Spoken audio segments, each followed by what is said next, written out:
उत्तराखंड में स्वास्थ्य सुविधाओं की कमी और लापरवाही को लेकर कांग्रेस ने राज्य सरकार पर गंभीर सवाल खड़े किए हैं। प्रदेश कांग्रेस अध्यक्ष करण माहरा ने प्रेस वार्ता में स्वास्थ्य विभाग की मशीनरी खरीद, टेंडर प्रक्रिया और ट्रांसफर नीति को लेकर बड़े आरोप लगाए हैं। माहरा ने आरोप लगाया कि विभाग ने खून निकालने के लिए प्रयुक्त वेइंग फाइंडर मशीन, जिसकी वास्तविक कीमत 50,000 रुपये है, इसको 5.5 लाख रुपए में खरीदा गया।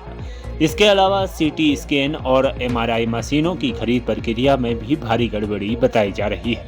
उनका कहना है कि टेंडर प्रक्रिया के दौरान भारतीय कंपनियों को नजरअंदाज कर चीनी कंपनियों को ठेका दिया गया है। कांग्रेस ने यह भी सवाल खड़ा किया कि लगभग 2.5 साल पहले खरीदी गई सीटी स्कैन मशीन अब तक चालू क्यों नहीं हुई।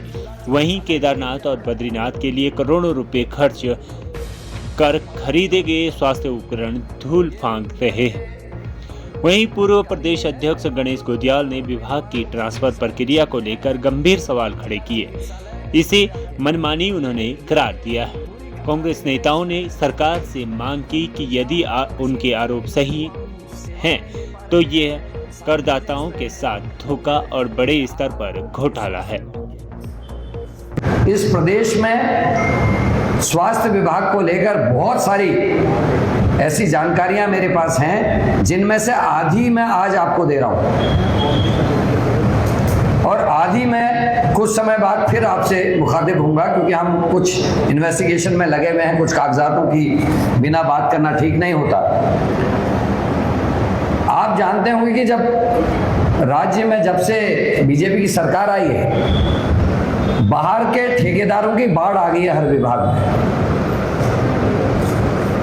बिट हो रही है। पता चला दिल्ली की कोई पार्टी है, इलाहाबाद के कोई बड़े पत्रकार हैं जो कुछ अपने यहाँ के साथियों के साथ मिलकर सचिव से बातचीत कर रहे हैं। और आपको मैं बताऊं, बिट की जो प्रक्रिया है उसमें होता है डॉक्यूमेंट्स।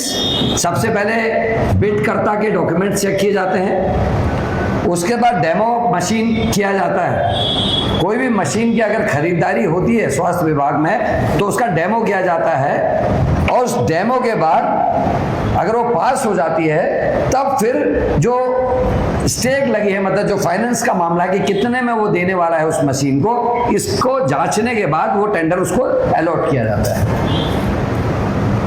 हमारे प्रदेश में एक वेन फाइंडर, जो आप लोगों ने देखा होगा, आजकल खून निकालने जाते हैं, देखो मशीन से हाथ पे लगाते हैं, नीली और लाइन दिखती है, उसको पता होता है किससे खून निकालना है जांच के लिए। वेन फाइंडर अगर आप अपने मोबाइल में चेक करेंगे तो 5,000 से शुरू है, 10,000, 12,000, 15,000। जो हाईएस्ट वेन फाइंडर है इस समय महंगा, वो 50,000 का है। और जो हमारी सरकार ने खरीदा है, स्वास्थ्य विभाग ने, जब डॉक्यूमेंट चेक हो गए, उसके बाद जब मशीन को जांचने की प्रक्रिया शुरू हुई, और ये आप जानते हैं देहरादून में कोऑर्डिनेशन में ये किया जाता है, ये वाइन फाइंडर फेल हो गया। सचिव ने इसे स्पेशली अपनी चिट्ठी से आदेश किए कि इस वेन फाइंडर की जो मशीन फेल कर दी कोऑर्डिनेशन ने, इसको एम्स ऋषिकेश भेजा जाए दोबारा से जांच के लिए। एम्स ऋषिकेश की हालत ये है कि सीबीआई जांच से खुद ग्रसित है। राजस्थान के अनेकों लोगों की नौकरियां अचानक लग गई। दवाई खरीद से लेकर जो आप जो टेस्ट कराते हैं उसकी जो सीडी मिलती है, उससे लेकर कई अन्य मामले इस समय एम्स के चल रहे हैं। उस एम्स में इस मशीन को पास किया जाता है, और एम्स में कैसे पास किया जाता है मुझे इसमें कहने की जरूरत नहीं है। और आप जानकर आश्चर्य करेंगे, 50,000 जिसकी सबसे ज्यादा कीमत होनी चाहिए, उसमें एक स्टैंड लगा दिया गया, जैसे आपके मोबाइल के स्टैंड है, और उसकी कीमत अचानक 5.5 लाख के आसपास हो जाती है। तो कुल जो प्रदेश है उसमें 5 करोड़ से ज्यादा की ये मशीन है वाइन फाइंडर खरीदी गई। जो 50,000 की अगर हाईएस्ट बिड वाले को भी देते, 50,000 वाले को भी लेते, तो उसकी कीमत कितनी आनी थी आप समझ सकते हैं। एक की कीमत 5.5 के आसपास लगाई गई। उसके डॉक्यूमेंट्स हैं, आप लोग अगर देखना चाहेंगे तो मैं अभी आप लोगों को दिखाऊंगा भी, उसमें आप चेक भी करें। 5 करोड़ 81 लाख रुपए के आसपास की ये खरीद हुई है, 5.5 लाख की लागत से। और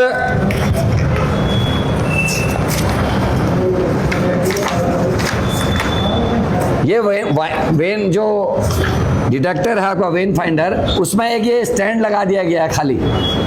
इसकी कीमत 50,000 हो सकते, 1 लाख हो जाएगी। लेकिन 50,000 की मशीन और 1 लाख का डंडा भी मांग लो तो 1.5 लाख से ज्यादा नहीं होना चाहिए। जिसका काम केवल वेन्स को फाइंड करना है, उसके लिए इतने बड़े इक्विपमेंट्स की जरूरत क्या है, मेरी ये समझ से परे है। ये हो रहा है स्वास्थ्य विभाग में, यह अभी आपको हम दिखाएंगे। उसके बाद एक मशीन और खरीदी गई, CCTV जो हम CT स्कैन करते हैं, उसकी 30 करोड़ से अधिक की विश्व बैंक परियोजना से मशीन खरीदी गई। 5 CCTV जो CT स्कैन मशीन है वो खरीदी गई और विक्रेता को पूरा भुगतान कर दिया गया। यह मामला न केवल विभाग की पारदर्शिता और कार्यप्रणाली पर सवाल खड़े करते हैं, बल्कि प्रदेश की पहाड़ी और ग्रामीण जनता को प्रभावित करने वाली स्वास्थ्य सेवाओं की जमीनी स्थिति पर भी गंभीर चिंतन की मांग करता है।